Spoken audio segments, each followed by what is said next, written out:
প্রতিবার যখন অর্জুন তার স্ত্রীর কাছে আসত তারপর হঠাৎ করে ঠান্ডা আর অচেনা হয়ে যেত। যখনই অনন্যা তাকে জড়িয়ে ধরার চেষ্টা করত সে সঙ্গে সঙ্গে উঠে বসত এবং বলতো, বেরিয়ে যাও এই ঘর থেকে। যদি অনন্যা যেতে অস্বীকার করত তবে অর্জুন নিজেই অন্য ঘরে চলে যেত। যাওয়ার আগে প্রতিবার একই কথা বলতো, বিছানার পাশে রাখা মধু মেশানো জলটা খেয়ে নিও। কিন্তু 3 বছরের বিয়ের পরও অর্জুন জানতো না যে অনন্যার মধুতে অ্যালার্জি আছে। সেই রাতেই অনন্যা ঠিক করলো এই একতরফা সম্পর্ক সে আর টিকিয়ে রাখবে না। যেখানে ভালোবাসা কেবল এক পাশ থেকে আসে সেই সম্পর্কে বেঁচে থাকা অর্থহীন। পরদিন সকালে সে প্রতিদিনের মতো অর্জুনের কাপড় আর সুটকেস গুছিয়ে রাখলো। অর্জুন একজন পাইলট ছিল, কিন্তু সে একবারও স্ত্রীর দিকে তাকালো না। চুপচাপ সুটকেস তুলে নিল আর বেরিয়ে যেতে লাগলো। ঠিক তখনই অনন্যা সাহস করে বলল, আমাকে তোমার কাছ থেকে তালাক চাই। সে ভেবেছিল অন্তত অর্জুন কিছু বলবে, কিন্তু অর্জুন এক মুহূর্ত না ভেবে বলল, ঠিক আছে। এই উত্তর অনন্যার ভেতরটা ভেঙে দিল। যে মানুষটাকে সে 10 বছর ধরে নিঃশব্দে ভালোবেসেছিল তার কাছে সে ছিল কেবল এক চুক্তির অংশ।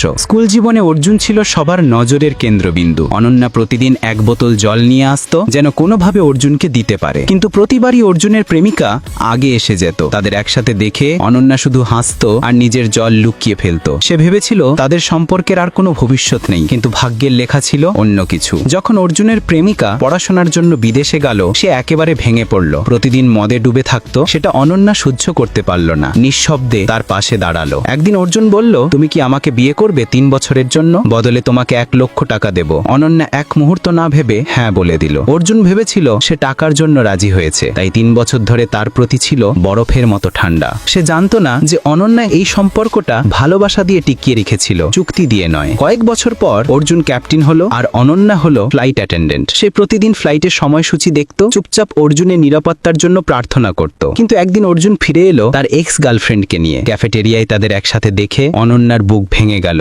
অর্জুনও তার চোখের কষ্ট দেখলো, তবু কিছু বলল না। ঠিক সেই সময় অনন্যা জানতে পারলো সে গর্ভবতী। তার মন দোটানায় পড়লো, বলবে না বলবে না। যখন অর্জুন বাড়ি ফিরলো সে অনন্যার হাতে কিছু লুকানো দেখতে পেল। বলল, কি আছে তোমার হাতে, দেখাও। রিপোর্টটা দেখে অর্জুনের মুখ শক্ত হয়ে গেল। অনন্যা ধীরে বলল, আমি এই শিশুটাকে রাখতে চাই, কমপক্ষে ওর একটা পরিচয় তো থাকবে। সে চেয়েছিল অর্জুন অন্তত কিছুদিনের জন্য তালাকটা স্থগিত রাখুক, কিন্তু অর্জুন তখনও চুপচাপ দাঁড়িয়ে রইল, যেন তাদের সম্পর্কে আর কোনো অনুভূতি বাকি নেই।